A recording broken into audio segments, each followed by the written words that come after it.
Hello, Minglawa. Sarah Harry Tabare. Sarah the basic spoken English GIT demo solution by Lila Lomnes Reho, Tomozo. Sia Piopiagene. Sarah the course to Kulon GIT course to Kuloma, a bind thong by Shim. Tama by Maro, a young busy pide, conversation was her not home, Pio Pajam Joale, Blue Pioale, Beluzagalon don't only say by Sarah Lame. So D4 D5 loga Savio. Content guna patade vocabulary, spoken English ma pure kama blue vocabulary don't pure yazure, Sagalon usage of no news herdi lame, and evaluation of herdi puvio, a simine, a conversation in not home yo, the really badam jole, blue Sagalon don't only don't answer by news herdi lame. So, but tomorrow go, see a build an hour palace or Patazagat who pure tapu double, no? Strangeness is him dot the pure tapu. A pure tapu does her sabi lila is very common. Tomorrow's on EG foundation to core values or grammar pidona. Sir, grammar that dine spoken English was a gamma pure tattoo, no English gamma pure tattoo. English gamma pure tattoo or the grammar chicken or nali amuade. Edamusia, a jambin hour values so spoken English school. Hala, that is very common. A chicken grammar or nali CGNA, and the true say by name at true lesson in Malaysia. Titenedo tennis solution grammar lit choose ya sunu with them. Dabatamazon teach and in a sapio than our no. So Sarah in a grammar national deal with now check about this zero. English go pure Juda is very common, Lila is very common, no? Sapio transgenius your mail this here, beautiful thing with Sia Digatari, your other data basic attempt to do, no? So now check about ye zero. Sarah Yama Lucilabi or English go pure meow. So now Bodies or language share complexity or Beniama, Macacan Pitolis, or Yamalu Senabi English, Boluvio Amlis or New Sazi Kama Kaki, but the Kunet Kua, their grandma, the Wodia number 2, or Boluvio, Poesi dissolved number 2. So I told Jamlu Bales or Chona Yazu, Chonware Kaki Kua. Mamalu Senabi or English don't allow Boluvio Amle, Tay Pada Bene Hanu by Kaki Yashines, or English ma, the Gabriel common to a usage share, to a EDM share, to a casual style share, formal style shares, or a style you, Sarah in a group your and blue youngness or Lila. Hoping also that do the chat. Sir, come here, devisit Dama. See, expectation to cool, see, up your bad expectations from a balance or D down WR comma, English up your lamanas or expectation to cool. But your the Adamashu, Sarah, the lesson a go on, like your Lila Woodure, BY account Google and Pianji Modure. The spoken English that's a gabuta was a gabuta would go like your Mayam, and not only as Gamujoda was a penny as Gamujoda. Oh, Ludovian Joan, I can get you ship, not to pure anale, Belupian Joam, the Helena, who go on him up, but Belupian laser or the time, Bazan 12 300. Sir, I knew the Adiga Badal Laser, Siaguna Jolivete Chenine, Grandmama, who are any of Penine, Nature Nine, the Mazagao die English Balabia Pio Judania Penina, don't change the balance of Gusia example the practice machine. Sir, da GID dempsey online dempsey, I don't go about laser. Sarah the tape to Wimisure Kamala, English of your research and repeat after me. Siana one library of your olure. Go the mouth go on, practice local lure. Dama go on over English of Pio Lame, Pio Lame, and naturally, Pio Night Lame was her teacher, the AG, I don't Sabjodan about this row. Let's say you don't comma like you and now practice lopa. English to pure wire catalogation and now going go on a library. A la pure wire like your jiva. Comina, so Sarah let's say one selling out. So D1 was every time the data may buy about this or Sarah greeting about the viewers have selling on it. So formal greeting, formals or about this or these are casuals or nothing in the deal of the gathering comma. Don't only formals or about this or good. G do my professor down is Gabdura, who a boss down is Gabdura, who a business setting to Kumala, a low to a below guy, no business partners, the co workers in his Gabdura, comma, serotonin formal greeting, a formal setting. And also formals are diga about it, or you the Victoria by solution. Hobina, sir, I'm not just Gabdura about it, sir. Dinia, Sarah, spoken English attempted at a job, usage to Nali on Chiba. Nali on Lila, the Susie alone, Namely Luchin, Kisamashu, dictionary Pian and Luyai, Sabjodan at the Wobble, Namely how Dizgaluya body with them to Suvio, say them about Mishadone, dictionary language Dizgaluma body with a Shaluyai, Adiga Herodima, Atika, focused town of Flu, Blue Piodale, Padam Louis Piodale,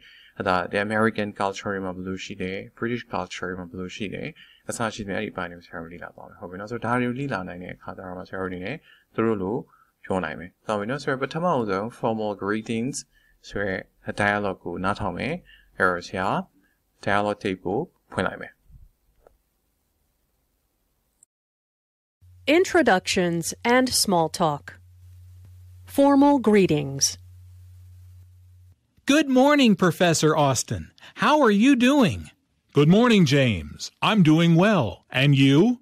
I'm great, thank you. This is my friend Emma. She is thinking about applying to this college. She has a few questions. Would you mind telling us about the process, please? Hello, Emma. It's a pleasure to meet you. I'm more than happy to speak with you. Please, stop by my office next week. It's a pleasure to meet you, Professor. Thank you so much for helping us. Don't mention it. Hopefully, I will be able to answer your questions. အဲ့ဒီ dialogue မှာဆိုလို့ရှိရင်ဆရာပြောတဲ့အချက်လေးရှိရှိပထမဆုံးကတယောက်နဲ့တယောက်နှုတ်ဆက်တဲ့အခါမှာပေါ့နော် Good morning ဆိုပြီးသုံးတယ်ဆိုတော့ Good morning ဆိုတာဘာလဲဆိုတော့ဆရာကမနက်ပိုင်းအချိန်မှာတယောက်နဲ့တယောက်နှုတ်ဆက်ပြီးဆိုတဲ့အခါမှာ Good morning လို့သုံးတယ် Usually 7 နာရီမထိုးခင်အချိန်မျိုးဆရာ10 နာရီ7 နာရီဆိုရင် Good morning လို့ပြောတယ်ပြီးသွားတဲ့အခါတော့ရှင်ဆရာ Good afternoon လို့သုံးတယ်နောက်ပြီးသွားတဲ့အခါမှာ Good evening လို့သုံးတယ်ဟုတ်ပြီနော်ဆိုတော့ Good afternoon ဆိုတာနေ့လယ်ပိုင်းကိုပြောချင်တာ Good evening ဆိုတာညနေပိုင်းကိုပြောချင်တာဟုတ်ပြီနော် Good evening ဆိုအများသောအားဖြင့်ဘယ်လိုအချိန်တွေမှာသုံးလဲဆိုရင်ညနေ6 နာရီကျော်သွားပြီဆိုတဲ့အချိန်မှာဆရာ Good evening လို့တယောက်နဲ့တယောက်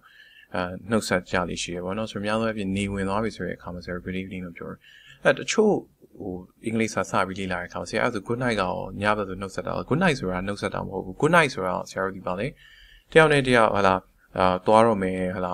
Good night ဆိုပြီးတော့ပြန်တော့မယ်ဆိုပြီးတော့နှုတ်ဆက်တာတယောက်နဲ့တယောက်စတွေ့တဲ့အချိန်မှာ Good night ဆိုပြီးတော့နှုတ်ဆက်လို့မရဘူးဆိုတော့ဒီနေရာမှာဆရာတို့ယူရမယ် take clear ပါလေဆိုတော့ Good morning Good afternoon Good evening so Good morning ဆိုတာဒီမနက်ပိုင်းမှာနှုတ်ဆက်တာ7 နာရီကနေပြီးတော့ဟာလာနေမဝင်အချိန်ထိဆိုလို့ရှိရင် Good afternoon လို့နှုတ်ဆက်တယ်Good evening ဆိုလို့ရှိရင် usually နေဝင်သွားပြီးနောက်ပိုင်းကျလို့ရှိရင်တယောက်နဲ့တယောက်တွေ့တဲ့အခါမှာ Good evening လို့နှုတ်ဆက်တယ်ဟုတ်ပြီနော်ဆိုတော့ Good night ဆိုတာတော့ဗာလဲတယောက်နဲ့တယောက်ပြန်တော့မယ်ဟလာရုံးဆင်းပြီးမှည9 နာရီလောက်ဆိုမှ Good night ဟလာ see you tomorrow see you next week အစရှိတယ်ပေါ့နော်ဒါမနေ့ပြန်တွေ့မယ်ဟလာရှေ့ဘက်ကျမှတွေ့မှာတောက်ကြနေလို့မျိုးစိတ်တွေရုံးပြီးသွားပြီဆိုရင် see you next week ပေါ့နော်အဲ့လိုမျိုးခါနှုတ်ဆက်ပြီးပြန်တော့မယ်ဆိုရင်အချိန်ကြတော့မှ Good night ကိုတုံတယ်အဲ့ Good night ကိုတယောက်နဲ့တယောက်စတွေ့ပြီဆိုရင်မာကြီး Good night ဆိုပြီးသွားပြီးတော့နှုတ်ဆက်လို့မရဘူးဆိုတော့နောက်ချက်ဒီနေရာမှာဆရာပြောချင်တာကဘာလဲဆိုတော့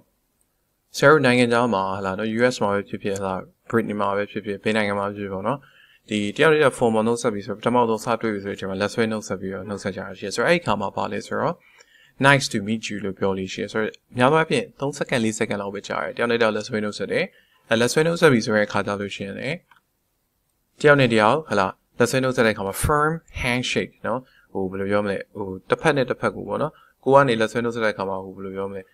လက်ကိုအလျားလိုက်ထိုးပြီးလိုက်တာတို့ဟလာသူများလက်ကိုမဆုပ်တာတို့ဘာလို့မလုပ်အောင်ဆို firm ဖြစ်ကြမှာနော်တင်းအရင်တင်းချက်ကြတာမျိုးမဟုတ်ဘဲနဲ့ဟလာအနေတော်လေးပေါ့ကွာ pressure တစ်ခုရှိရမယ်ဆိုတော့အဲ့လိုမျိုးလေးနဲ့နှုတ်ဆက်ရမယ်ဆိုတော့အဲ့လိုနှုတ်ဆက်ပြီးဆိုတော့အများကြီးပြမှာ nice to meet you or nice meeting you or it's a pleasure to meet you အစရှိမယ်ဆရာပြောလို့ရှိရနော်ဆိုတော့အဲ့လိုနှုတ်ဆက်လေးရှိတဲ့အခါမျိုးမှာဆရာတို့ဒီ nice to meet you ဆိုပြီးတော့လက်ဆွဲနှုတ်ဆက်ပြီးတော့ဟလာပြီးတော့ကိုလက်ကိုပြန်ယူလိုက်တယ်ပေါ့နော်ဆိုတော့အဲ့လိုလက်ဆွဲနှုတ်ဆက်ပြီးဆိုတဲ့အခါမှာလည်းကိုလက်က tree မထွက်နေဘူးလို့ရတယ်နောက်ပြီးတော့အေးမနေဘူးလေလို့ရတယ်ဒါတွေကဒီဆရာတို့နိုင်ငံသားမှာစကားပြောပြီးဆိုတဲ့အခါမှာနိုင်ငံသားတိုင်းနဲ့ဆက်ဆံပြီးဆိုတဲ့အခါမှာအထူးသဖြင့်လုပ်ငန်းခွင်တွေမှာပေါ့နော်ဒါတွေကသိတော့ဘူးလို့ရတယ်ဟုတ်ပြီနော်ဆိုတော့ဟလာတယောက်ကနဲ့ကိုနဲ့တယောက်နဲ့တယောက်စတွေ့ရဆိုလို့ရှိရင်ဟလာသူကကိုသူကလို့မိတ်ဆက်ပြီးသွားတဲ့အခါမှာဟလာ nice to meet you ဆိုပြီးတော့လက်ဆွဲနှုတ်ဆက်တယ်ပြီးသွားပြီဆိုတဲ့အခါကျလို့ရှိရင်ပြောရရှိရဆက်ပြောရဟုတ်ပြီနော်ဆိုတော့ဒီနေရာမှာနောက်တစ်ခုဆရာ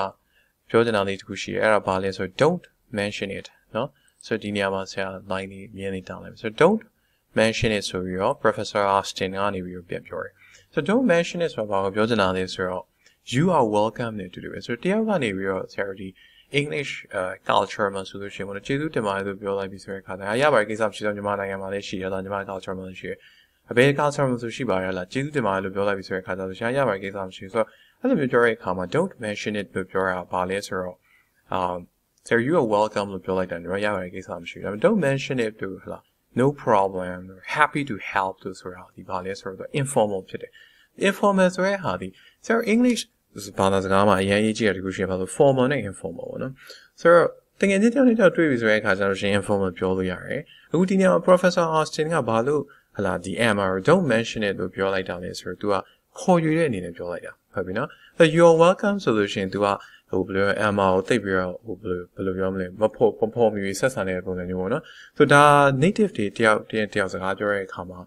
ခံစားရတယ်ပေါ့နော်ဆိုတော့ဒီနေရာမှာဘာသာစကားရဲ့အတိတ်နဲ့ကအရင်ကွာသွားတယ်ဆိုတော့ဆရာလူတကောင် don't mention it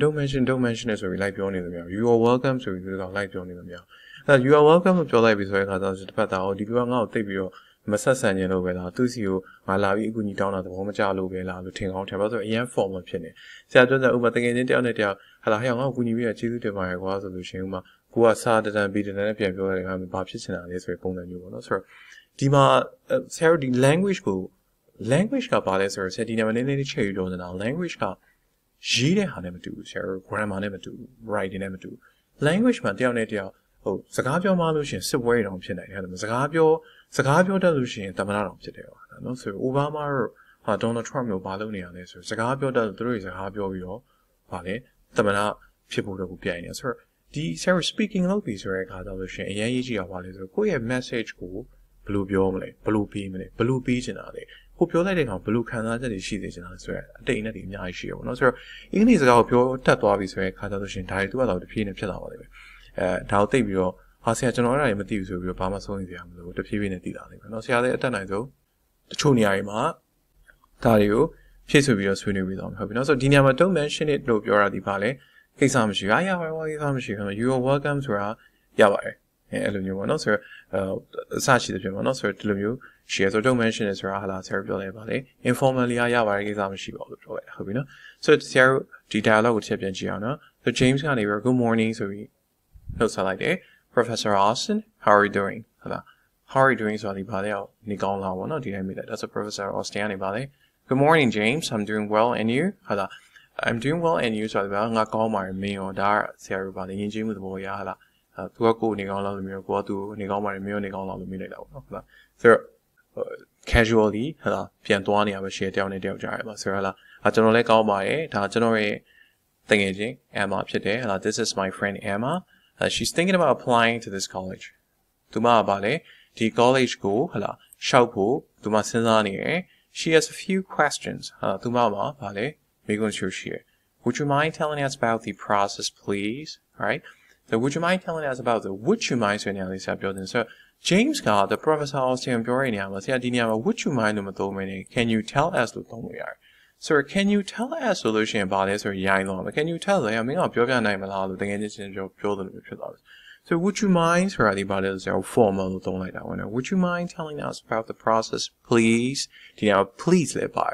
ဟုတ်ပြီနော် So can you tell us the process လို့မပြောဘူးနော်ဟိုဘယ်လိုပြောမလဲဟို customer service ကိုပြောစိတ်လို့ပြောနေရတယ်မဟုတ်ဘူးဆရာပြောတယ် Would you mind ဆိုတာ request လုပ်တယ်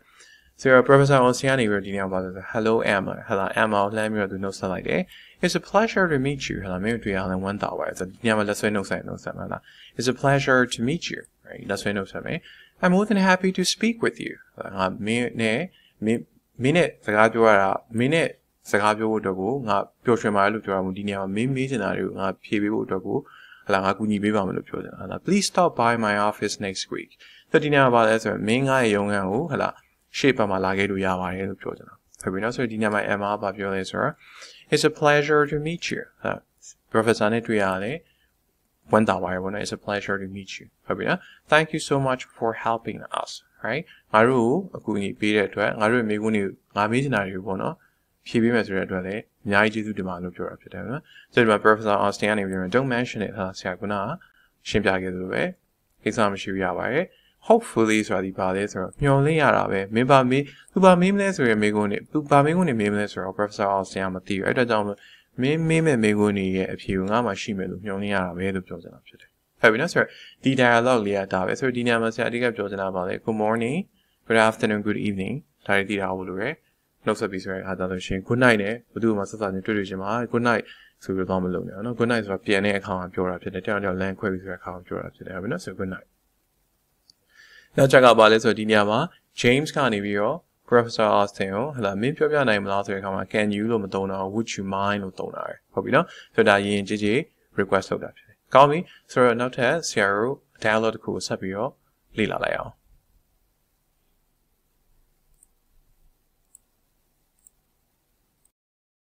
Introductions and small talk. Informal greetings and farewells. Hi, Helen. How's it going? Fine, thanks. And you? Just fine. Where are you off to?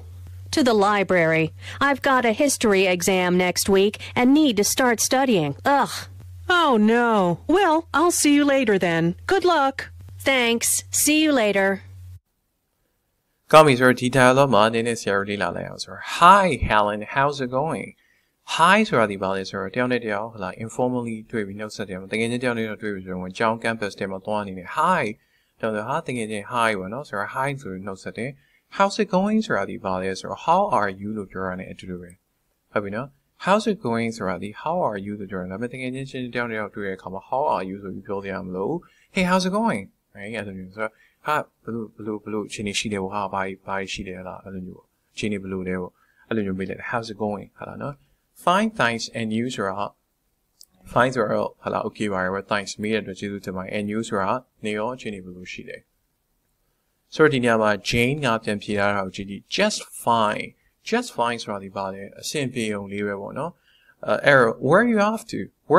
ဆိုတာပါလေဆိုတော့Where are you going လို့ပြောတာ Where are you going ဘယ်ကိုသွားမှာလဲဆိုတော့တန်းတဲ့တရားဥမာထားတော့ကျောင်း campus ထဲမှာလမ်းလျှောက်နေတဲ့အတွက် Hi Ellen how's it going Fine thanks and you Just fine where are you off to Right where are you off to ဆိုတော့ဘာလဲဆိုတော့ informally ပြောလိုက်တာ Sorry where are you off to ဆိုတာဘာလဲမင်း Where are you going မင်းဘယ်ကိုသွားနေမှာလဲဟုတ်ပြီနော်ဘယ်ကိုသွားနေတာလဲပေါ့နော် Where are you going arrow ဟာလာအမ Helen ဘာဖြစ်လဲဆို To the library ဟာလာ library ကိုသွားမှာလို့ပြောတယ် I've got a history exam next week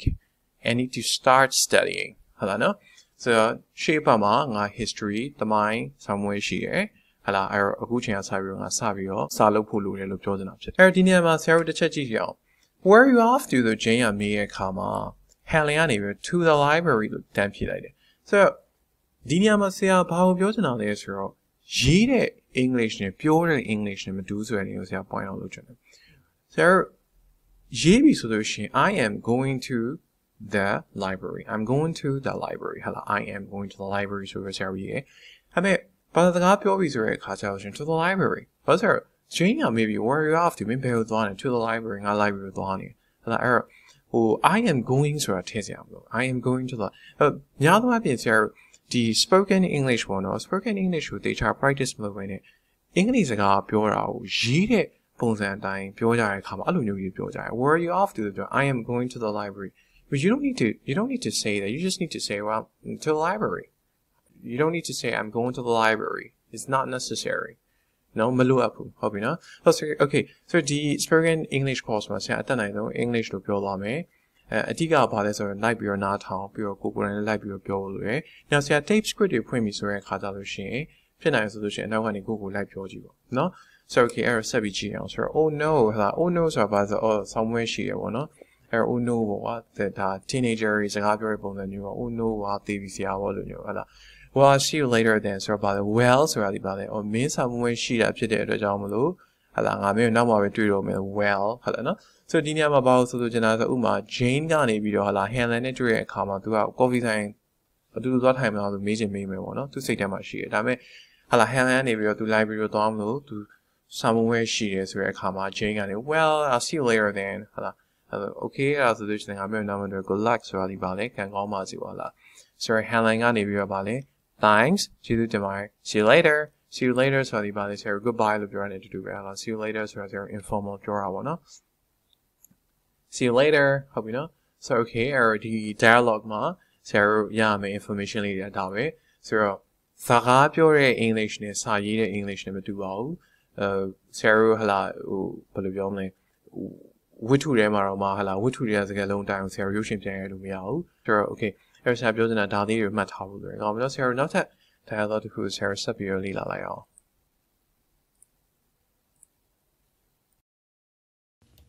Introductions and small talk. Formal introductions. Mr. Wilson, I'd like you to meet Dr. Edward Smith.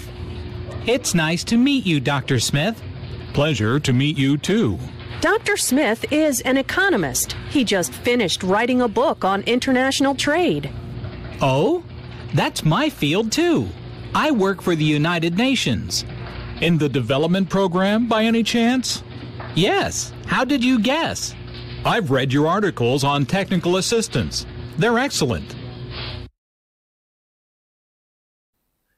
咁你ဆရာတို့ဒီ dialogue ကိုတစ်ချက်နည်းနည်းလေ့လာလိုက်အောင်ဒီ dialogue က formal introduction ဆိုတာဘာလဲဆိုတော့ဟာလာ formally ပေါ့နော်တယောက်နဲ့တယောက်ကြားမှာမိတ်ဆက်ပေးရဆိုဒီနေရာမှာ Margaret ကဘာလဲဆိုတော့ Dr. Wilson နဲ့ Dr. Smith နှစ်ယောက်ကိုသူကနေမိတ်ဆက်ပေးရဟာလာအဲ့ဒီနေရာမှာကြည့်ကြအောင် Mr. Wilson I like you to meet I would like you to meet ဒါရင်ကြည့်ပြ I like you to meet ဆရာ spoken English မှာဆို would ကI'll like you to meet hope you know Mr. Wilson I'll like you to meet Dr. Edward Smith hope you know so hala Mr. Wilson မင်းကတယောက်နဲ့မိတ်ဆက်ပေးခြင်းနဲ့ Dr. Edward Smith ပေါ့နော် so Mr. Wilson it's nice to meet you Dr. Smith halaဒီနေရာကိုဆရာတို့ဘာမှထပ်ပြီးတော့ကျေချဲ့ပြီးတော့ရှင်းပြတာမရှိဘူးဒီနေရာ Dr. Smith ကလည်းပါတယ် pleasure to meet you too hope you know so တွေ့ရဝန်တာပါရောနော်So Margaret ကဒီမှာဘာကိုပြောနေတာဆိုတော့ Dr. Smith is an economist ဟုတ်ပြီနော်အတန်တော့ကိုတရားနေကြဒီနေရာမှာဆရာဒီ stress လုပ်တဲ့ဟာလေးဆရာနေပြောဆိုအင်္ဂလိပ်စကားမှာအင်္ဂလိပ်စကားလုံးတိုင်းမှာဆရာတို့ဒီပါဆိုအနေနဲ့အတက်ကြတယ်လို့ patterns တွေအများကြီးရှိတယ်နော်ဆိုတော့ economist ဟုတ်ပြီနော်အဲ့ဒီနေရာမှာဆရာတို့ stress ကိုတစ်မျိုးပြောင်းလိုက်တယ်ဒီ con ဆိုတဲ့နေရာကိုဆရာ stress မလုပ်ဘဲနဲ့economist နော်စကားလုံးကနားထောင်ရတဲ့မျိုးဖြစ်သွားတယ် economist တို့ပါလို့နော် economist ဟုတ်ပြီနော် so he just finished writing a book on international trade so just finished ဆိုတာဒီဘာကိုပြောနေတာလဲဆိုတော့အခုလေးနေပြီးသွားတာမျိုးပေါ့ဟာလားအခုလေးနေပြီးသွားဆိုတော့ဟိုမိမဆက်ခင်ကလေးနေပြီးသွားတော့ပြောနေတာမဟုတ်ဒီတစ်ပတ်လောက်မှပြီးသွားတာဒီနှစ်ပတ်လောက်မှပြီးသွားတာလားစာအုပ်ကအခုလေးနေဟာလား publish လုပ်လိုက်တာဒီတစ်ပတ်ထဲမှာ publish လုပ်လိုက်အစရှိပြန်ပါလား he just finished writing a book on international trade ဟာလားနော် so oh that's my field too ဟာလား Dr. Wilson ဒါငါရဲ့ဟာလားငါရဲ့ field ဖြစ်တယ်ပေါ့နော် so international trade ကငါရဲ့ field ပေါ့နော်ငါရဲ့ industry တစ်ခုဖြစ်တယ်ပေါ့နော် so I work for the United Nations ဟာလား UM အတွက်ငါအလုပ်လုပ်တယ် I work for ကြည့်တော့I work for the United Nations ဟုတ်တယ်နော်အဲ့တော့ဗာလဲငါဒီ United Nations အတွက်အလုပ်လုပ်တယ်ဆိုပြီးတော့ Mr. Wilson ကပြန်ပြောတယ်ဆိုဒီနေရာမှာချက်ကြည့်အောင် Dr. Smith ကပါပြော in the development program by any chance နော်ဆိုသူပြောတာ development ဆိုဒီနေရာဆရာ development program ပေါ့နော် compound noun ဖြစ်သွားတယ်နော်ဆိုဒီနေရာမှာဆရာ stress ဒီအရှိရစကားလုံးကိုဆရာ stress development program by any chance အဲ့ဒီနေရာမှာအတိအကျပြောချင်တာပါလဲဆိုတော့ English ဘာသာစကားမှာဆရာတို့ဒီအများလို့ stress လုပ်လို့ရှိရစကားလုံးတစ်လုံး stress လုပ်တယ်စကားလုံးထဲမှာရှိအစိတ်ပိုင်းတချို့ stress ဆိုအင်္ဂလိပ်စကားတွေတော့အများလို့ဒီမှာဆရာပြရဲ wave length လို့မျိုးသူဒီအနေနဲ့အတက်ကြအများရှိရဒါကိုဆရာဥပမာပြောရင်ဒီနေရာမှာ fundamentally မြန်မာစကားနဲ့အင်္ဂလိပ်စကားနဲ့ကွာခြားမှုရှိရမြန်မာစကားဒီဟာလားအနေနဲ့အတက်ကြအရင်နဲ့ဥပမာပြောမယ်ဆိုလို့ရှိရင်ဆရာဟာလားဥပမာငက်ပလီနော်ငါပလီဆိုတာဒီဟာလားနော်ငါပလီဆိုတာဒီအတန်းတယ်အဲ့ငါပလီဆိုတာဆရာတို့ဒီ native speaker တယောက်ကိုသွားပြောခိုင်းပြီဆိုလို့ရှိရင်သူဒီငါပလီလို့ထွင်ထွက်ငါဖားလီလို့ထွင်ထွက်ငါပလီလို့ထွင်ထွက်ဆိုတော့သူတို့ဒီဘာလဲဆိုတော့အမြဲတမ်းအင်္ဂလိပ်စကားပြောတဲ့အခါမှာ they try to stress something အဲ့ဆရာတို့မြန်မာစကားဒီများတော့ flat ကိုဆရာအနေနဲ့တက်ကြသိမရှိဘူးဒါပေမဲ့English ဘာသာစကားမှာဆိုတဲ့အမြဲတမ်းအနေနဲ့အတက်ချအမြဲရှိတယ်။အဲ့ဒီနေရာမှာဒီစကားလုံးတွေကိုကြည့်ရင် Dr. Smith is an economist, right? ဆိုတဲ့မှာ economist လို့ဆရာတို့ economist ဆို stress manနဲ့အနေနဲ့တက်ချmanနဲ့ဆိုလို့ရှိရင်ဒီဆရာ pronunciation နဲ့ accents ကသူ့ဟာသူလိုက်လာလိမ့်မယ်ဆိုတော့ဒါတွေမှန်ဖို့လိုပဲအများသောအားဖြင့်စကားပြောတဲ့အခါမှာပေါ့နော်ဒီဆရာပြောသလိုပဲဒီ written English နဲ့ spoken English ကိုအဲ့လိုမခွဲဘဲနဲ့စာအုပ်ကြီးဖတ်သူမျိုးစာအုပ်ကြီးရေးသူမျိုးပြောတယ် Dr. Smith is an economist he just finished writing a book on international trade it's like native speaker တယောက်နဲ့စကားပြောရတာ that's not very effective ကိုအဲ့သူတို့နဲ့စကားပြောတဲ့အခါမှာသူတို့လိုမျိုးကိုပြောတဲ့အခါမှာသူတို့နဲ့ကိုယ်နဲ့ကြားမှာအလုပ်လုပ်ရတာပိုအဆင်ပြေတယ် ဆက်သွယ်ရဖို့အဆင်ပြေတာ communicate လုပ်ရဖို့အဆင်ပြေတော့ဒါဟုတ်တယ်ပါအဲ့တော့ဆရာတို့ဒီမှန်တယ်ကိုဒီ native speaker မဟုတ်ဘူးအဲ့တော့ဆရာကျွန်တော် native speaker လိုမျိုးစကားပြောတော့မလို့ဘူးလို့ထင်တယ်ဆိုလို့ရှင်လည်းရတယ်ဒါပေမဲ့အဲ့လိုပြောတတ်ပြီဆိုလို့ရှင်ကိုယ့်ရဲ့အခွင့်အရေးကိုယ့်ရဲ့ opportunity ပုံများနိုင်ငံသားမှာအလုပ်ရှာနေတဲ့သူတယောက်အနေနဲ့ကွာHello, Siaguna Biola, Dr. Smith is an economist. My name is blah blah blah. I am from blah blah blah. Sir, I love you all in resolution. Go the interview to Kuma Loya with the chances blah she mentioned, right? So go on if you're single Nagama Dovir Alushani interview English. Oh my god, you sounds like an American. I mean like where'd you learn your English? Right? So other people are impression to who I'm no? So Dinamas have you now about this or Spoken English will lead a comma, stress looked at patterns you lead a lot. I don't see a dinner day cherry of your Lumia who English got your resolution, Yija have English got your memory, English got your comma. Hello, I say by the machine card of the shame. But the below GV English are either South European public speaking are named there. So okay, I said Mr. Wilson, if you're like, yes, how'd you guess? Right? How did you guess? I've read your articles on technical assistant. They're excellent. I mean, I did get technical assistant, but the article on Papu, through a young Galmar. No, sir, Dinama Ballet, or Diga Dinama Charity, the dialogue, ma, Piogene, Diga, take away the ballets or formal introduction, my dear, Guani, not the old Mesa Buser Gama, I like you to meet Dr. Edward Smith. I would like you to meet I may do the Mesa page.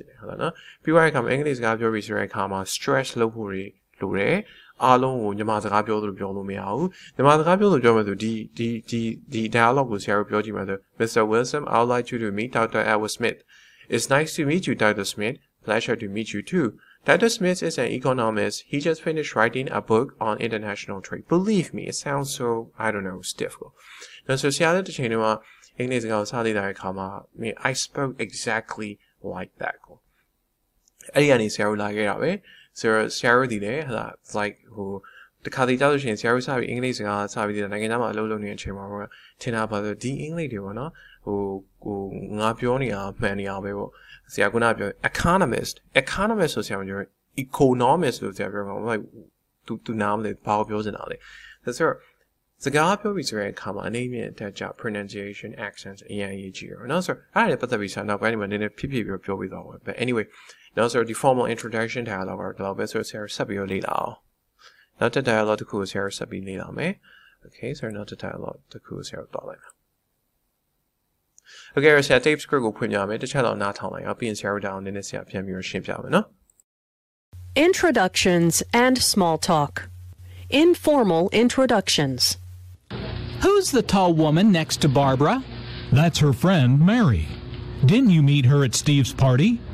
No, I wasn't at Steve's party. Oh, then let me introduce you to her now. Mary, this is my friend Jim. Hi, Jim. Nice to meet you. You too. Would you like a drink? Sure, let's go get one. The dialogue or informal introduction, hello. A shame about Sarah to get a formal introduction, So the informal introduction was who's the tall woman next to Barbara? So the name of who's about who is the Jordan? That means Sarah spoken English girl. Who is the girl? WHOSE, whose name? At the introduction, I'm a David, So there who's the tall woman next to Barbara? The Barbara, yeah, be now she knew to be able to do later. So the name appeared that's her friend Mary. Now, the main thing is Mary. So the name appeared didn't you meet her? Didn't you meet her at Steve's party? So didn't you meet her? So Power Building on this, so grandma wrote the negative than me like that one. So meet her at your aunt and me to Steve's party, Mama to me like that. So meet her meant to get woman tell one, that meant to me like that. So Emma, Jim, no, I wasn't at Steve's party. So the name about the at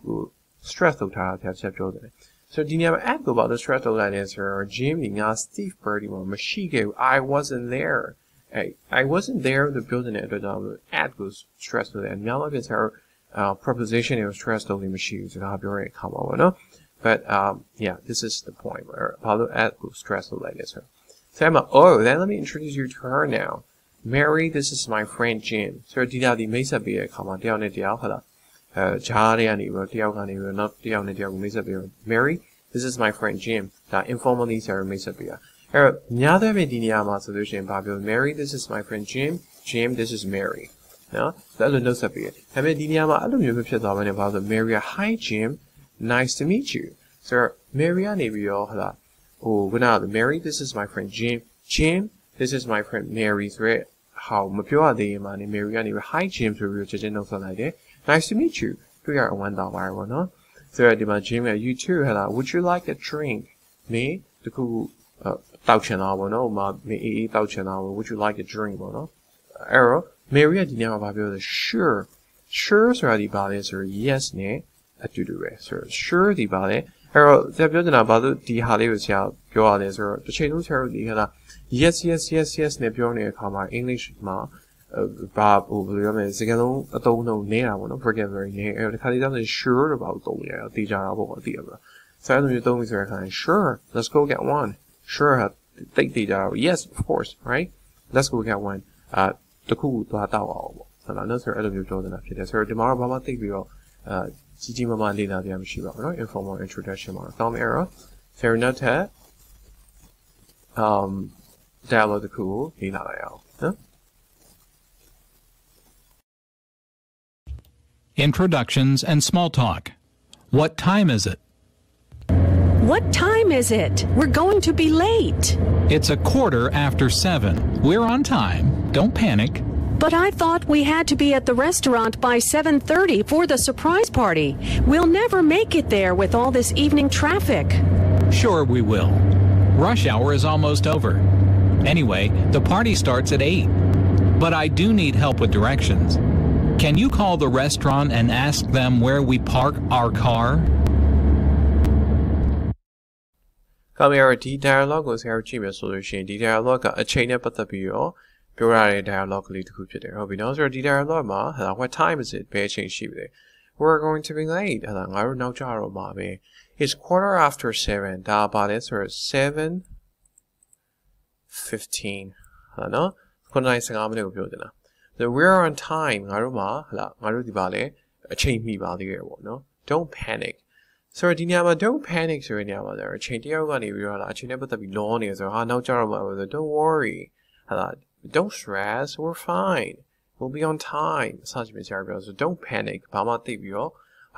ဟိုနောက်ကျမှကြောက်စရာမလိုအောင်လို့ပြောချင်တာပေါ့နော် So but I thought we had to be at restaurant by 7:30 9နာရီမခွဲခင် by ဆိုတာဒီဘာကိုပြောချင်တာလဲဆို9နာရီမခွဲခင်ရောက်ကမယ်လို့ပြောတာအခုက9နာရီ15ရှိနေပြီ for the surprise party ဆိုတာတယောက်ယောက်ကို surprise ပေးတာပေါ့နော်9နာရီ45လောက်မှာsurprise ပေးတဲ့မွေးနေ့ရှင်ရောက်လာမယ်ပေါ့အဲ့ခါကျတော့surprise party surprise ကိုထားအောင်မျိုးပေါ့အဲ့ surprise party ပေးတယ်လို့ခေါ်ရနော် so we'll never make it there ဆိုတော့ဘာပြောလဲငါတို့ဒီအဲ့ဒီကိုရောက်မှာမဟုတ်ဘူး make it there ဆိုတာဒီရောက်မှာမဟုတ်ဘူးလို့ဒီနေရာမှာပြောတယ် with all this evening traffic ဒီဘာလဲညနေပိုင်းကားချက်နေရတယ်ဆိုလို့ရှိရင်ငါတို့အဲ့ကို9နာရီခွဲမတိုင်ခင်ရောက်မှာမဟုတ်တော့ဘူးလို့ပြောနေတာဖြစ်တယ်ဟုတ်ပြီနော် sure we will နော်ရောက်မှာမစိတ်မပူနဲ့ rush hour ဆိုတာဘာလဲဆိုတော့ဆရာတို့မနက်ပိုင်းရုံတက်တဲ့ချိန်တို့ညနေပိုင်းရုံဆင်းတဲ့ချိန်တို့ဆိုလို့ရှိရင်ညသောအဖြစ်နိုင်ငံတိုင်းလိုမှာဒါကားချက်လေးရှိလူတွေအကုန်လုံးရုံတက်တဲ့ချိန်မှာရုံသွားကြရဲရုံဆင်းတဲ့ချိန်မှာရုံကနေပြန်လာကြရဲချိန်မှာကားတွေအမြဲတမ်းချက်တယ်ပေါ့နော် so anyway the party starts at 8 anyway ဘာလို့ပဲဖြစ်ကြပါနော် party က7နာရီမှစပါပဲဒါပေမဲ့ I do need help with directions သွားမယ်လမ်းကြောင်းနဲ့ပတ်သက်ပြီးတော့ငါအကူအညီလိုတယ် can you call the restaurant restaurant phone call ask them where we park our car ငါတို့ကားကိုဘယ်မှာ park လုပ်လို့ရတယ်မေးလို့ရမလားဆိုပြီးတော့Natasha ကိုလမ်းပြီးတော့တိုနီကနေအကူအညီတောင်းလိုက်ဖြစ်တယ်ဆိုတော့ဒီနေရာမှာဘာမှသိပြီးတော့ဆရာဟို take away လုပ်စရာဘာမှမရှိဘူးเนาะအဓိကဘာလဲဆိုတော့အချိန်ပြောတဲ့အခါမှာ 7:15ဆိုတာဒီပါလေ 7:15 နဲ့ပြောရတဲ့အတူတူပဲ9:15မိနစ်ပြောနေတဲ့အတူတူပဲအဲ့အသုံးနှုန်းတွေသိပြီးတော့ stress မဖြစ်နေဘာမှဖြစ်အပြင်မှာနိုင်ငံသားအချိန်ပြောပြီဆိုလို့ရှိရင်များသောအားဖြင့် 7:15 or 7:14 or 7:18 အဲ့လိုပဲပြောကြသေးရှိရနော်ဆိုတော့ 7:15 လို့ပြောဆိုအရင်သုံးနေဒါပေမဲ့ဒီနေရာမှာသိအောင်ပြောပြတာပဲဖြစ်တယ်နော်ဆိုတော့ rush hour ဆိုတော့ဘာကိုပြောလဲ rush hour ဆိုရုပ်ရှင်အောင်ရှိရတော့နော် Jackie Chan ရုပ်ရှင်ဆို rush hour ဒီပါလဲဆိုတော့ ရက်တရမှာပေါ့နော်မနက်ပဲဖြစ်ဖြစ်ညနေပဲဖြစ်ဖြစ်ပါလေကားတွေအရန်ကျက်တယ်ဟလား traffic jam တွေအရန်များလူတွေကအသွားပြန်လုပ်နေတဲ့အချိန် commute အရန်လုပ်တဲ့အချိန်ဆိုတော့ rush hour လို့ပြောတာပေါ့ဟုတ်ပြီနော်ဆိုတော့ come here နောက်တဲ့ dialogue တစ်ခုလေ့လာလိုက်အောင်ဆိုတော့နောက်တဲ့ dialogue ကဘာလဲဆိုတော့ telephone call နဲ့ပတ်သက်ပြီးတော့ dialogue တစ်ခုနားထောင်ပြီးရင်ဆရာတော်ရှင်းပြမယ်ဟုတ်ပြီနော် Introductions and small talk. A telephone call. Hi, Alice. It's John. How are you? Oh, hi, John. I was just thinking about you. That's nice. I was wondering if you'd like to go to a movie tonight? Sure, I'd love to. What's playing? I was thinking about that new comedy, Lights Out. What do you think? Sounds great. Okay, I'll pick you up around 7:30. The movie starts at 8. See you then. Bye. ဆိုတော့ဒီ dialogue ကတော့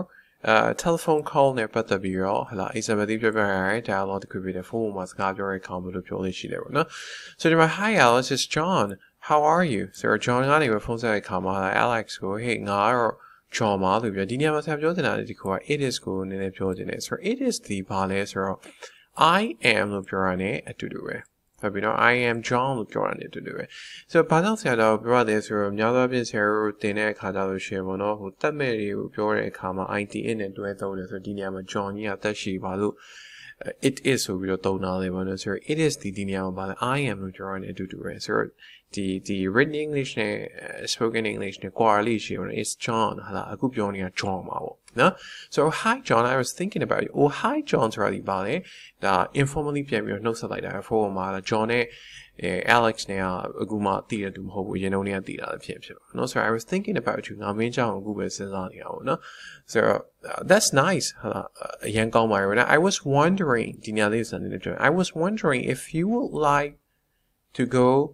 to a movie tonight. So the name about I was wondering if you would like to go to a movie tonight. I was wondering if you would like to ဆိုတာဒီပါလဲဆိုတော့တယောက်ယောက်ကိုပေါ့နော်ကိုကနေပြီးတော့ဟိုဟာလေးလောက်အောင်ဒီဟာလေးလောက်အခုဒီနေရာမှာရုပ်ရှင်သွားကြည့်မလားလို့ပြောနေအောင်ရုပ်ရှင်သွားကြည့်ရအောင်ကွာလို့ပြောတာမျိုးမဟုတ်ပဲねပေါ့နော်သူကတိတ်မသေးချာတဲ့ပုံစံနဲ့ငါစဉ်းစားနေထားပေါ့နော်နေရုပ်ရှင်များသွားကြည့်ခြင်းစိတ်ရှိမလားအဲ့လိုပြောတာပုံစံမျိုးပေါ့နော် so ဒီနေရာမှာ I was wondering if you would like to ဆိုတာဒီယဉ်ကျေးတယ်အဲ့နောက်ပြီးတိတ်မသေးချာလို့ပေါ့နော်ဟိုဘက်ကညင်တယ်ညင်ပါမကြည့်ချင်ဘူးလို့ပြောနေပြောပါ so ဒီနေရာမှာသူဒီတိတ်မသေးချာရဲ့territory ကနေစကားပြောနေတာဖြစ်တယ် I was wondering if you would like to go to a movie tonight နော် so ဒီနေရာမှာပြပြန်ဖြစ် sure I would love to sure I would love to ဒီနေရာမှာ yes ဆိုမဖြစ်ဘူးနော် sure သိကြတာပေါ့ I would love to what's playing baသွားကြည့်မလဲလို့မေးရအောင်နော် so I was thinking about ဆိုတာဒီပါလေဒီအပေါ် I was wondering တဲ့တိတ်မကွာ I was thinking about ငါစဉ်းစားနေတာတော့ပြောနေတာနော်ဟိုကသွားကြည့်အောင်ဟိုကသွားကြည့်မယ်ဒီကသွားကြည့်မယ်လို့တိတိကျကျပြောတာမျိုးမဟုတ်ဘူးနော်ဆိုတော့ဒါဒီတယောက်နဲ့တယောက်ပေါ့နော်ရင်ကြီးကြီးပြောတဲ့နေရာမှာလည်းသုံးလို့ရတယ်ကိုပြောတာသူလက်ခံပါမလား I was thinking about doing something no so I was thinking about တိတ်မသိကြဘူးငါထင်ငါစဉ်းစားနေရတော့ဒါလေးပေါ့ no so what do you think မင်းဘလို့ထင်တယ် what do you think မင်းလှုပ်ချင်သလားပေါ့ဟာအဲ့ဒီညမှာပြောရတဲ့ John ကငါဒီဗာလေ lights out ဆိုတဲ့ comedy ကိုသွားကြည့်ဖို့ငါစဉ်းစားနေတယ်ပေါ့နော် so what do you think မင်းဘလို့ထင် sounds great ဟာအရင်ကောင်းပါ that's a good plan အရင်ကောင်းတဲ့ဟိုပါပေါ့နော် plan တစ်ခုဖြစ်တယ်ပေါ့နော် so I'm a journal okay I'll pick you up so ဘာပြောနေတာငါမင်းရဲ့အိမ်ကိုပေါ့နော်9နာရီခွဲလာ around 7:30 I'll pick you up around 7:30 နော်9နာရီခွဲလာငါမင်းကိုလာပြီးတော့ခေါ်မယ် the movie starts at 8ရုပ်ရှင်က8နာရီစမယ်ဆိုတော့ see you then bye နော် okay အဲ့ဒါဆိုလို့ရှိရင်တွေ့မယ် bye ဆိုပြီးတော့နှုတ်ဆက်ပြီးတော့ဖုန်းချသွားတာဖြစ်တယ်ဟုတ်ပြီနော်ဆိုတော့ဒီနေရာမှာအဓိကမှတ်ထားမယ့်ဟာလေးကဘာလဲဆိုတော့တစ်ဖက်သားကိုပြောပြီးဆိုတဲ့အခါမှာဘယ်ဘာသာစကားမှမလို့ရှိပါဘူးဆရာညီမစကားမှဆိုတော့ကိုသိမသေးကြတဲ့အခါမှာအဲ့ဒါလေးများလုံးလို့ရမလားဟိုလေးများလုံးလို့ဖြစ်မလားဒါလေးလုံးလို့ရှိရင်မင်းဘယ်လိုမြင်လဲအဲ့လိုမျိုးလေးပြောတာပေါ့နော် so I was wondering if you would like to go to a movie tonight Sure, I would love to. I was thinking about မသိကြရအောင်နော် So what do you think? အဲ့လိုမျိုးပေါ့နော်ဆိုတော့ Okay အဲ့တော့ဒီလိုအသုံးအနှုန်းလေးနဲ့ English မှာရှိရဲဆိုတော့အဲ့ဒါလေးကိုလည်းသုံးတတ်ဖို့ဆရာ example လေးပြဖြစ်တယ်နော်ဆိုတော့ကောင်းပြီတော့နောက်ထပ် dialogue တစ်ခုကိုနည်းနည်းလေ့လာကြည့်လိုက်ရအောင်နော်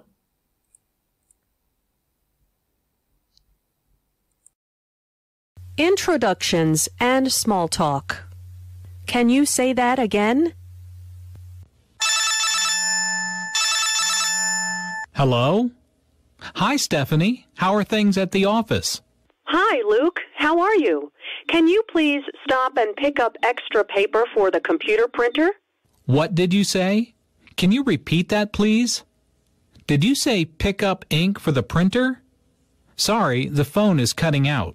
Can you hear me now? No, I need more computer paper. Listen, I'll text you exactly what I need. Thanks, Luke. Talk to you later. Thanks, Stephanie. Sorry, my phone has really bad reception here.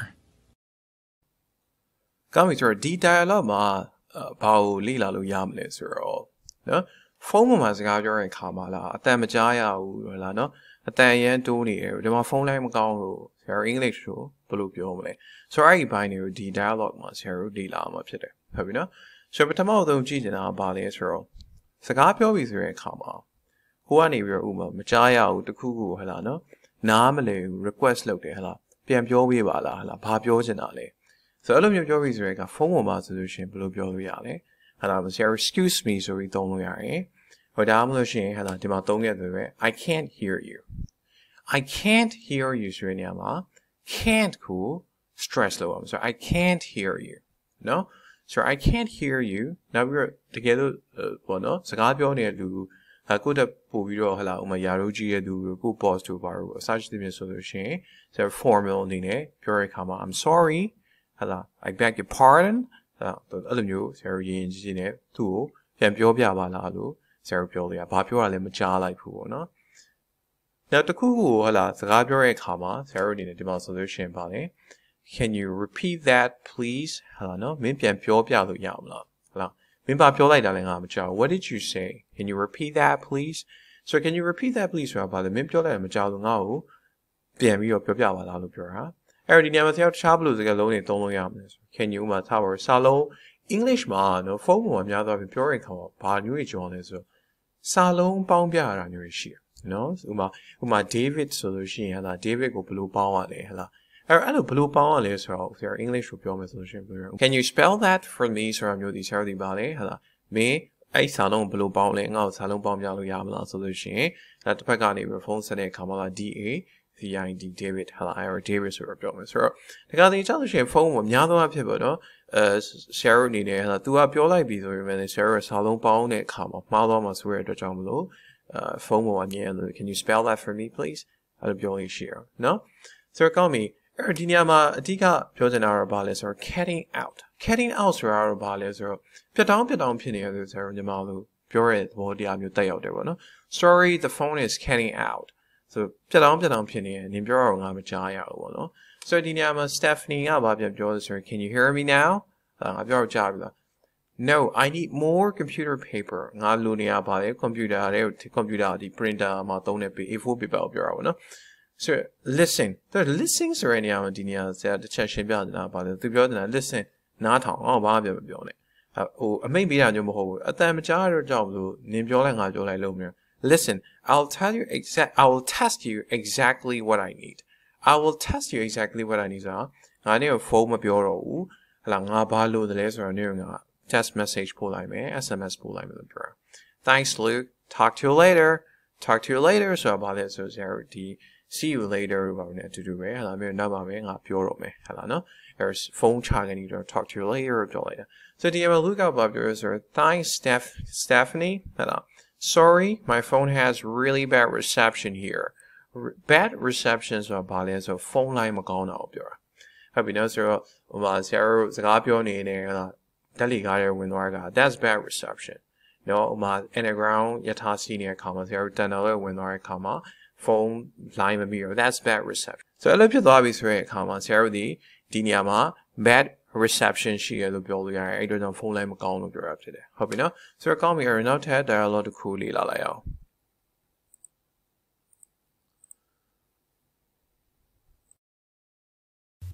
Introductions and small talk. Coincidences.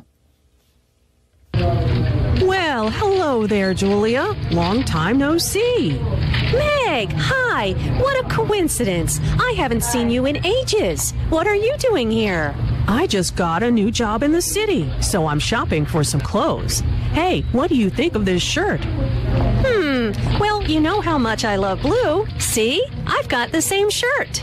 You always did have good taste. What a small world. So the dialogue ကဒီနေ့ရဲ့ lesson ရဲ့နောက်ဆုံး dialogue ဖြစ်တယ်ပေါ့နော် So the dialogue မှာဘာတွေဆရာတို့လေ့လာမလဲ coincidence ဆိုတော့အရင်ဆုံးဆရာတို့ coincidence ဆိုတာဘာလဲဆိုတော့တိုက်ဆိုင်တာကိုပြောတာနော်တိုက်ဆိုင်နေဆိုရင်ဆရာတို့ဒီ coincidence ဆိုတဲ့စကားလုံးကိုသုံးတယ်ဆိုတော့ဒီနေရာမှာကြည့်ကြအောင် Mac ကနေတော့ well hello there Soဒီနေရာမှာ hello ဆိုတော့ stress လို့တော့သတိထားမိနေမယ်ဆိုတော့ဒီနေရာဘာလို့ hello ဆိုတော့ stress လုပ်လိုက်လဲဆိုတော့ Mac ဒီ Julia ကိုနော်သူဒီမှာတွေ့ဖို့မမျှော်လင့်တာဘူးနော်အဲ့တော့နောက်တနေရာပဲဖြစ်ဖြစ်ဘေးနားပဲဖြစ်တော့ well hello there Julia right အဲ့လိုပြောတဲ့အခါမှာ Julia ကနေလှည့်ကြည့်ပါဦးနော်ဆိုတော့ long time no see long time no see ဆိုတော့အားလုံးသိတဲ့အတိုင်းပါလားမတွေ့ရတာကြာပြီပေါ့နော်ဟိုတယောက်နဲ့တယောက်ဟာလားဟိုမတွေ့ရတော်တော်ကြာနေပြီအခုမှမထင်မှတ်ပဲနဲ့ဟာလားဒီအင်ကြီးဆိုင်ထဲမှာMac ကနေ Julia ကိုတွေ့ရလာပြီးနှုတ်ဆက်တာပေါ့အဲ့ Julia ဒီနေရာ Mac hi what a coincidence So what is ဆိုရဟာဘာလဲဆိုဆရာတို့ဒီ expression ပေါ့နော်ဘယ်လိုပြောမလဲ feeling emotional feeling အမျိုးမျိုးအတွက်သုံးလို့ရဥပမာပြောရမယ်ဆိုလို့ရှိရင်ဆရာတို့ဟလာအားတင်တဲ့အခါမှာပြောတဲ့အခါမှာဒါမှမဟုတ်လို့ရှိရင်ဟလာစိတ်ညစ်ရတဲ့အခါမျိုးတွေမှာဒီ what a ဆိုပြီးတော့သုံးလို့ရတယ်ဆိုဥပမာပြောရမယ်ဆိုလို့ရှိရင်လားဥပမာ what a surprise to see you here ဟလာမင်းတို့ဒီမှာတွေ့ရအရင်ကအားတင်တယ် what a joy to have you with us What a shame that you have to leave us. What a wonderful idea. So the what is a real so the emotional feeling you put in a come out don't you right? I haven't seen you in ages. Daddy Bales or a long time no see Bama thing call. I haven't seen you in ages. What are we doing here? Minimal balonia level. I don't know, sir. Megan, I just got a new job in the city, so I'm shopping for some clothes. Nga, vale, loaded the cool, new rema yae, nga, inji, do like shopping 20 away now, no, sir. Hey, what do you think of this shirt? Di how me bloom yene, di inji, la demaka. Sorry, but sir, English, English, Banazanga, there is a solution, yeah. The new building, and about sir, Uba. ကိုကနေတခုခုဘယ်လိုဖြစ်ရမလဲမသိတဲ့အခါမှာစဉ်းစားနေတဲ့အခါမျိုးတွေမှာအဲ့လိုမျိုးတွေသုံးလို့ရှိရင်well you know အဲ့လိုမျိုးတွေပြောလို့ရှိရင်နော်ဆိုတော့ဒီမှာ solution ချင်းwell you know how much I love blue see I've got the same shirt right ငါအပြာဘယ်လောက်ကြိုက်လဲဆိုတော့နင်သိတာဘာလို့လဲဒီမှာကြည့်ရတာငါဝယ်ထားတဲ့အင်ဂျီကနေအခုငါ့ကိုမေးတဲ့အင်ဂျီနဲ့အတူတူပဲဆိုဒီနေရာမှာဘာလဲဆိုတော့ Mac ကနေ You always did have good taste ဆိုဒီနေရာမှာ did go stress လုပ်ထားရပါလဲဆိုတော့နေဒီနေရာမှာဘာကိုပြောချင်တာလဲဆိုတော့သူတို့နေရာအကြိုက်ချင်းတူတဲ့အတွက်ကြောင့်မလို့ဒါဟိုဘယ်လိုပြောမလဲဟာတာသဘောမျိုးနဲ့ပေါ့နော်ဟို joke လုပ်ပြီးတော့ပြောလိုက်တာပေါ့ You always did have good taste What a small wall ဒီမှာ what a ဆိုပြီးတော့ဆရာထပ်ပြီးတော့သုံးတယ်နော် What a small wall ဆိုတာဒီအမြဲလို့ဆရာဒီ coincidence နဲ့ပတ်သက်ပြီးတော့ဟာလာပြောတဲ့ငါကဘာကြီးကဘယ်လောက်သေးလိုက်ဒါလဲပေါ့နော်ကဘာကြီးကသေးလိုက်တာဟုတ်လားဟုတ်တယ်မလားတွေ့နေတယ်ပဲအဲ့လို What a small world အဲ့လိုမျိုးဆရာပြောလို့ရှိဟုတ်ပြီနော်ဆိုတော့ဒီနေ့ lesson မှာဒီနေ့ GID lesson unit day 1မှာပေါ့နော်လေ့လာခဲ့တဲ့အပိုင်းတွေအများကြီးရှိရယ်ဆိုတော့ဆရာပြောချင်တာကတော့ဘာလဲဆိုတော့ဒီတောက်လျှောက် lesson တစ်ခုလုံးပေါ့နော်အချိန်လေးပြန်ပြီးလေ့လာကြည့်ပါဒါပေမဲ့တချို့သိချင်တာရှိရဆိုလို့ရှိရင်မေးပါဒီအတန်းကနော် speaking ကိုအဓိကဦးစားပေးပြီးပြောရဲသွားတဲ့အတန်းဖြစ်တဲ့အတွက်ကြောင့်မလို့ဆရာ grammar ရောဆရာသိပြောမှာမဟုတ်ဘူး grammar နဲ့ပတ်သက်ပြီးတော့အားလုံးအခြေခံလောက်တော့ရှိမယ်လို့ဆရာ